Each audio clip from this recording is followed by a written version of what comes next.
I cut it off. Nothing is happening. The same type of this bag. We just have watermelon. The Shatter Me series, I'm still on that. It was just not sitting well with me. I don't know exactly what it is.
Hi friend, my name is Kauthar and welcome to my channel and welcome to, I don't know what the name of this vlog is going to be. It's basically like a compilation of everything I'm going to film. I don't know exactly what it is. I tried doing a week in my life video last week and I don't know what it is, but I was not just able to do it perfectly because every day of the week is not something that I might want to film because some days are just not going the way I expected. So doing a rigid week in my life was just not something. Maybe I don't know how to do it well. I think so. Maybe I just don't know how to do it. But for this vlog, this is going to be just a random days in my life as a final year student. I don't know what exactly you're going to expect in this video. Today is Tuesday, which is the second day of the vlog. I hope you enjoyed this video. Before we move, don't forget to like, comment and subscribe for more books, crochet and lifestyle videos like this. So I hope you enjoy watching. I started crocheting this bag. It's basically the same type of my school bag. So let me get it so I'll show you. Basically the same type of this bag, like the same square. I'm just creating this bag but in another color, and I needed 14 squares in total. I'm completely done with 12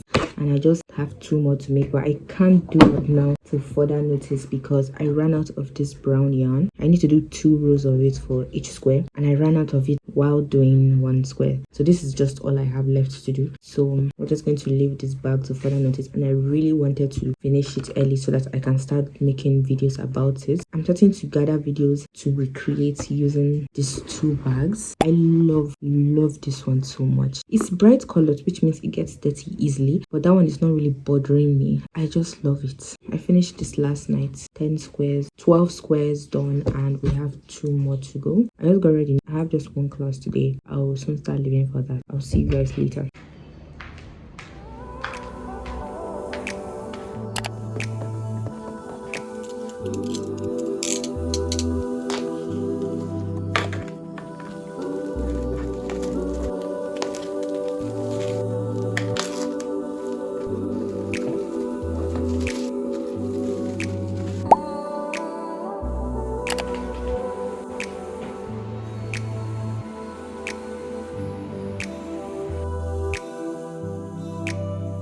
I've not even really updated anything, but I really love the color of my table. It's the perfect shade of pink, like not too bright and not too dark. I love pink so much, but I don't even know why I don't have so many pink things. Color combination is actually very beautiful. It's just this dark brown and a cream border.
Today is December 6th, and normally during this time of the year it's supposed to be a bit cold, but the weather is so uncomfortably hot. So I got fruits. We just have watermelon and pineapple, and I'm going to cozy up to continue reading this book. I started this book sometime in October. I'm not sure exactly when, but in the span of 2 days I went from being on page 10 to being on page 440 because I was just so into the story. The story was building up and I really need to see the end, and I'm now almost at the end and I just have to finish it because we're already at like the climax. Is that what you call it? But basically almost finding out the entire mystery. It's The Night She Disappeared by Lisa Joel. So let's dig in and continue.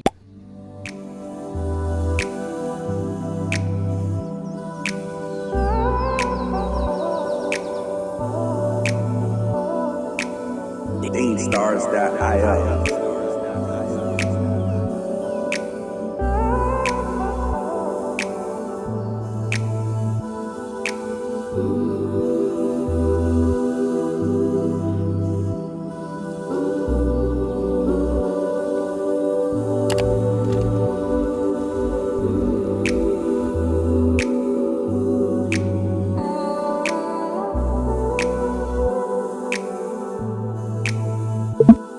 Hey friend, good morning. Currently 9:37 a.m. and I want to refilm another book review kind of video because I filmed one yesterday, but the lighting was just not sitting well with me, so I had to scrap the entire thing. I think I spoke for like 6 minutes and now I want to redo it again. So I said that I finished The Night She Disappeared by Lisa Joel and I'm giving it a 4 star. I'm so happy with the ending and I feel like everybody got what they deserved. Who needs to be arrested was arrested, who needs to be rescued was rescued. Although there's one murder that was not really known and was not really solved, I'm still kind of happy with the way it ended. I really don't know how to do book reviews till now. I see people talk about the book in summarizing everything just a few words. I don't know how to do that because if I say I want to start talking about this book, I'll start explaining every single scene. I might even start skipping some parts because I really don't know what to say. So for now, I'm just going to read you the synopsis. Summer 2017. Teenage mom Tallulah heads out on a date, leaving her baby son at home with her mother Kim. At 4:30 a.m., Kim awakens to discover that Tallulah has not come home. Friends tell her that Tallulah was last seen heading to a pool party at a house in the woods nearby called Dark Place. Tallulah never returns. Summer 2018. Walking in the woods behind the school where her boyfriend had just started teaching, Sophie sees a sign nailed to a fence, a sign that says dig here. This is the sign. Every single chapter of this book is going to leave you feeling very intrigued and like you're just thinking, oh my god, I need to read the next one to know what happened. It's in 2 POVs. I think that is very particular to Lisa Joel because I've read one of her other books, this one, The Family Upstairs, and I've noticed that her writing is always done in 2 POVs, one of the present and one of the past. But this one started a year before and we're seeing all the events leading up to when the girl actually disappeared, and the present is from when Sophie found the sign all the way down to when the case was actually solved. One thing I would say that I didn't like about this book was how they mentioned social media apps and existing brands, like something that is in real life. They're mentioning TikTok, Instagram, YouTube. For no reason, the author is mentioning brands of the clothes that people wear.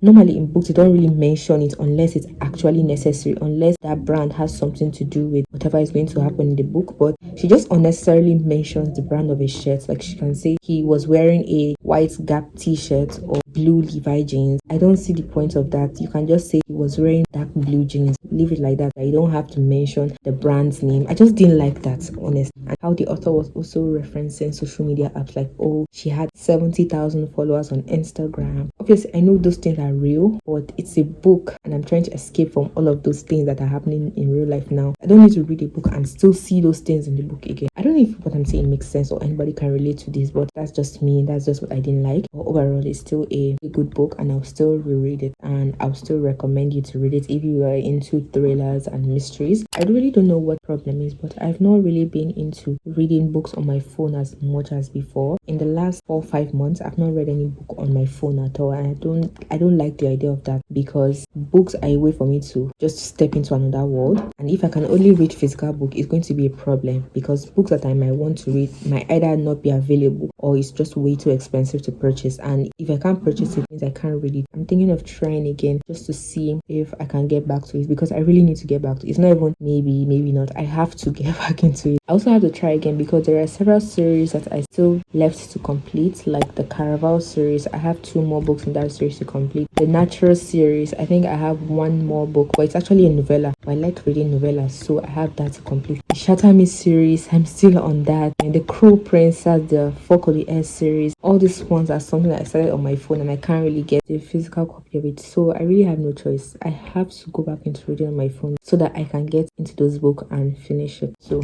I'm going to try again, but for now I have some physical books that I'm even interested in reading. Since we just finished Night She Disappeared, I'm thinking of reading this one. Yes, I'm still on this. It's not giving what I thought it was going to give. Right now everything is just so plain and boring. There's nothing happening. They're just talking about the boring lives of the couple and every struggle that they are going through, and nothing is really happening as I thought. I thought it was going to be something paranormal, but it's just there. I could DNF the book, but I don't really like DNFing book, and I don't see the point in DNFing it. This is what I've read so far. This is what I read and this is what is left. So what's the point of DNFing it? I'm just going to keep pushing through, to keep reading it, to get somewhere. And if I get to a point where I'm getting too bored, I want to go into book 3 of the Hunger Games series. It's just high time I finish it so that I can read Sunrise on the Reaping before the movie comes out. I think it's coming out sometime next year. So yeah, one of these are next reads. I'm leaning more towards just finishing this up. I have just this left. It should be less than 100.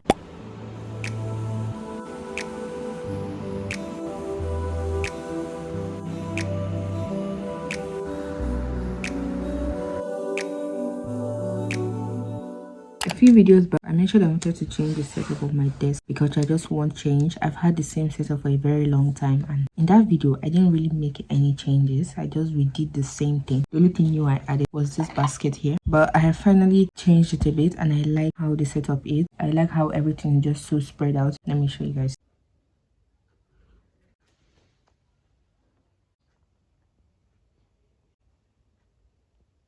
I have my plant here. I'm going to talk about this later. My candle, few books and journals, jewelry dish. This is my Askar book and a little notebook with my pencil case here. I have more books under here. My Quran, my little desk friends on the side, more books down here again, and this little thing that I just used to store stuff inside, like my chargers, wired earphones, my watch. Then this little thing, which mostly just used to keep my mirror and any crochet project I'm working on. Right now I'm working on this one. I ran out of this brown yarn, so I'm not being able to complete it. I like this three setup kind of thing here. Something about it is just really making sense to me. This is the change that we need. I have given up on trying to revive this plant. There's really nothing else I can do. One of the leaves was withering some time back and I cut it off thinking, okay, maybe that was what was weighing it down. I cut it off. Nothing is happening. In fact, the other 3 are even slumping down sad and they're already dying. The soil is very dry. Even after watering it just to make it moist a bit, nothing else is happening. It's just dying and I'm so sad about it. I really don't know what to do because I love this plant so much. Like, I really wanted to keep this and grow it to a very big stage because how beautiful it is. But if it ends up dying and turning brown, I'll just leave it as it is. That I painted the pot myself, so I'll still have to keep it, and we just have to say goodbye to her. She served her time well. I made her in July and we're in December. This is how she is now. We just say goodbye to her.